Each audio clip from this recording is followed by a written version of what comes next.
Hi guys, I'm Flex and I'm going to give you my 5 tips on how to level up and become a YouTuber.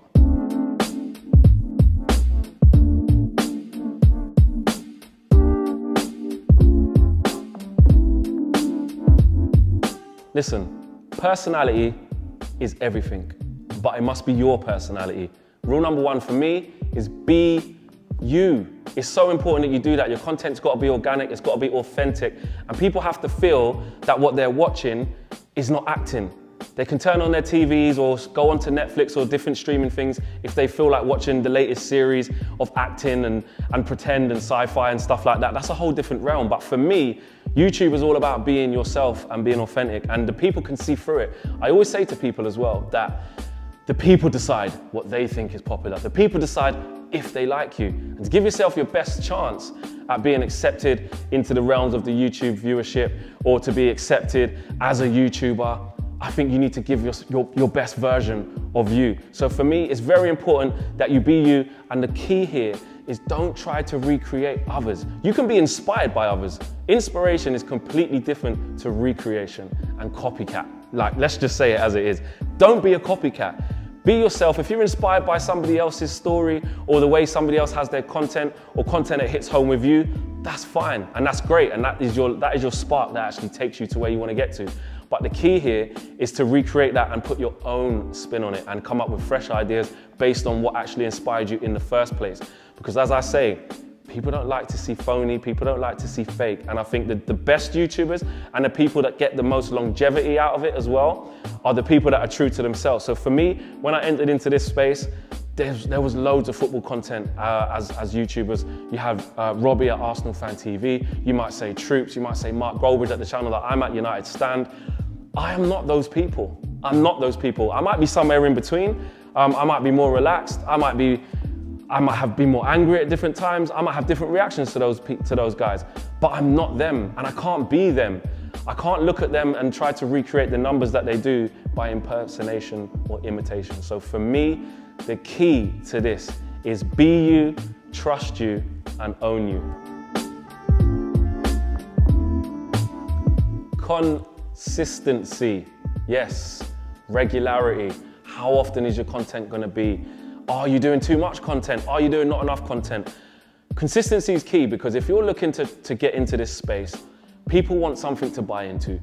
If I watch a video of yours and I like it, I love it, and I want to see it again, I'm going to be left disappointed coming back if I search for it and I've seen 1 episode and it's been 2 months and you haven't done another one. Or the inconsistencies of trying to be consistent. So for example, what I mean by that is, if you start off and you start a show and you tell everyone that show is going to be every single Wednesday and Friday at 6 p.m. Your viewers get comfortable with that, your viewers get used to that, you get used to it, and you start to formulate your schedule in and around that. That's great. You start building your platform, you start building your viewership, and slowly but surely, your viewers will keep coming expecting at that time to see that piece of content. And then all of a sudden, it's just not there. That for me is a big issue, and it will be a big issue if you're trying to make it in this space. And at the same time as well, are you trying to do too much content? There's a real big balance between this, guys. I'm really serious, because if you try and do too much too early, it becomes unrealistic. You want your goals and achievements to be attainable within a realistic space of time. And if you set yourself, if you say, right, I'm gonna make content every single day, but you still have your day job, you still might have your children to look after, or family commitments, or friend commitments, whatever it may be, you can't commit to it. So then you've made a video saying, guys, I'm gonna be going live at 8 o'clock every single night. What happened? The viewers tune in live every night at 8 o'clock, and you're not there, so they lose the trust. Also, if you're talking about brands and wanting to work with brands and further your brand in particular and collaborate with people, they wanna know that you're serious about your craft. How do they know you're serious about your craft? By seeing commitment. One thing is to see level of quality and content and, you know, interaction and things like that and views. But if they saw it once in a blue moon, who are you really gonna wanna work with? Are you gonna wanna work with the YouTuber who maybe averages, for example, 10,000 views, but they put 4 videos up a week? Or you're gonna go with the guy or the girl who gets 50K views, but she does 1 video a month?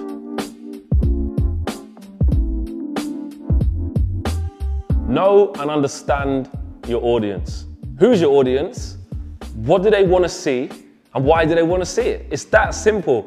For me, It's really easy if the reason you chose to be a YouTuber is for the right reasons. So what I mean by that is, the type of field that I tried to go into, i.e. football, I was a huge fan of that. I consumed that football content on a daily basis. I understood what it was that me as a viewer was wanting to see. So that makes your transition into it, or it should make your transition easier into it, because you're coming from a place of where you used to watch it. So it's easier to understand what it is that the viewers will want. You have to think to yourself, what type of content are people looking to from Flex? Now for me, how I used to work this is, I used to be able to sit in front of a camera and talk how I'm talking to you guys now.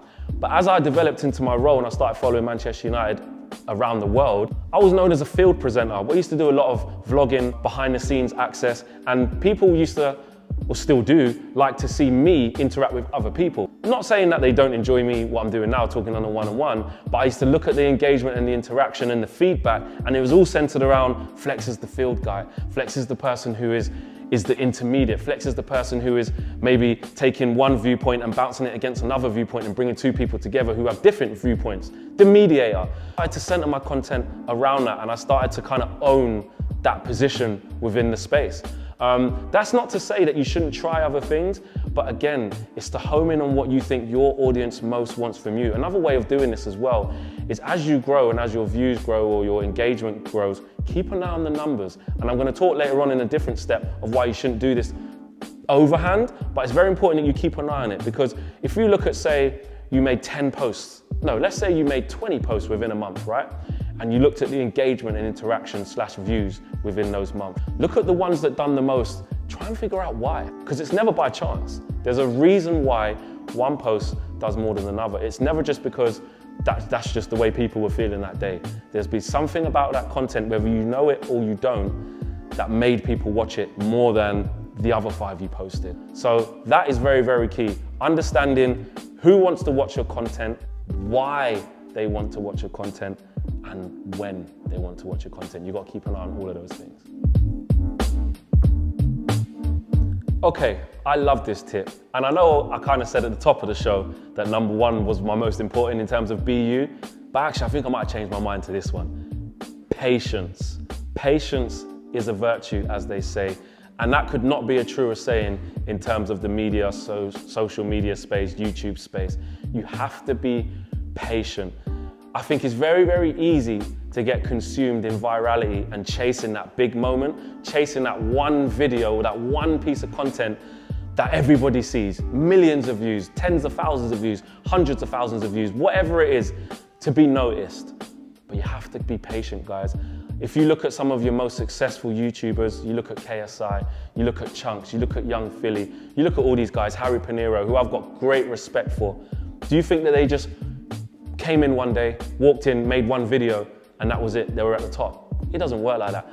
It's years of graft, sometimes years of graft. And my biggest thing is that don't lose sight of your idea because you think it's not working quick enough. Do you see what I mean by that, guys? It's very important, because I think it's easy to do that. You can see someone just blow up. You can see, how many viral videos do we see on our phones that get sent to you in WhatsApp messages? Oh my God, that video goes round and round and round. Then you never see that person again. And then that takes you into a kind of quality versus quantity and things like that. So for me, you have to be patient. You have to be willing to stick to your guns and stick to your process. Things will happen at times when you never think they will, but they happen when you're most consistent. And if you stay consistent and believe in yourself, that leads you in to the patience. Patience, if you don't have patience in the YouTube scene, forget it. I'm gonna be honest, guys. I'm not here to butter it up and tell you that you can make it overnight. It doesn't work like that. Some people do get a lucky break by a video they made by accident, and then they got a real big opportunity off it, and then they morphed into something else. It can happen. But my advice, guys, is stay true to yourself and be patient, because if you chase something that isn't there, or you alter your content because you think people will watch it more because you're adding bits in that aren't really you, people see through it. And also, it's very hard to replicate that. How are you going to replicate it? If you did something by accident or by changing things that aren't really you, it's very, very difficult to replicate. I would pick, me personally, slow, organic, steady growth over one instant virality, and all of a sudden you've got 1 million followers, you might be out of your depth, you don't know what to do. But if you want something that you're trying to deliberately plan and manipulate for yourself to be something that has longevity, I would pick slow and steady growth, and that comes with patience. So one of my other tips was be you, which I actually said was my favorite one, but on reflection, this is probably my favorite tip, and it's keep an eye on your cheese. And you're probably sitting there thinking, what the hell does that mean? This guy's talking rubbish. It's from a book that I read called Who Moved My Cheese? And what it's about is embracing change in your life and accepting change in your life and not becoming complacent. If you think of the cheese as where you want to be, your job role, your favorite job, interviewing your favorite player, whatever it is that your goal is, that's your cheese, right? But your cheese constantly moves, or sometimes change happens in your life. Cheese can decay, it can become rotten. So it's all about, once you've achieved your cheese as well, how do you keep it fresh? How do you keep it moving? And I think that's very important within this space. If you become too complacent within what you do, you can lose it. You know, you can lose it in an instant, or it becomes stale where people don't want to watch anymore. So you have to keep on top of that and keep embracing change into your life. Before I started YouTube, I worked in special needs education 3.5 years ago. And if you would have said to me I would have been a YouTuber 3.5 years ago, I would have laughed. Not because I didn't want to be a YouTuber, but it wasn't in my plan. It wasn't within my remit. It wasn't something I was actively seeking out to try and do. But if I was a person who didn't embrace different cheeses and different moments and change in my life, I'd still be working in a school, and I probably would have been happy. I loved my job working in a school, don't get me wrong. I love working with young people, but now I'm in a dream job. And if I was unable to accept change, I would never have done that. So for me, it's about accepting change and being brave. You can't go too far left and you can't go too far right. That's one thing I will say. But embrace your cheese and look after your cheese, because it can change so quickly. So be brave, embrace change, and don't be afraid of change.